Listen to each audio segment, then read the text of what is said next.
Subscribe and download over 1 million code snippet including this tutorial from codegive.com, link in the description below. Selenium WebDriver is a powerful tool for automating web browser interactions.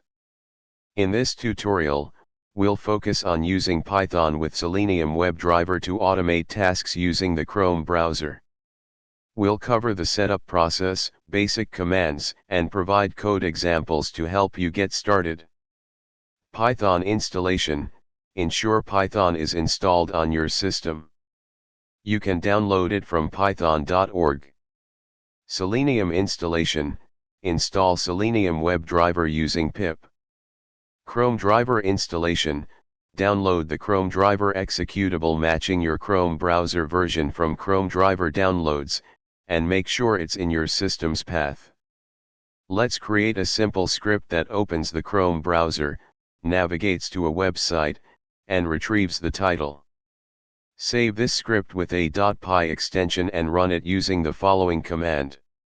This script should open the Chrome browser, navigate to https://www.example.com, print the page title, and then close the browser. One of the key features of Selenium is the ability to interact with HTML elements on a web page. Let's extend our script to interact with elements on the page.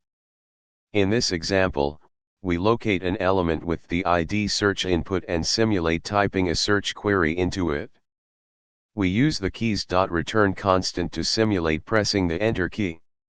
Web pages may take some time to load elements, so it's essential to use waits in your Selenium scripts.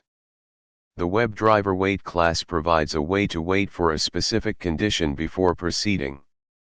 Here, we use webdriverwait with the expected _conditions.presence of _element located to wait for the search input to be present before interacting with it.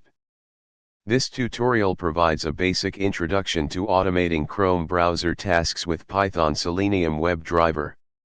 As you explore further, you can discover additional features and capabilities offered by Selenium for web testing and automation.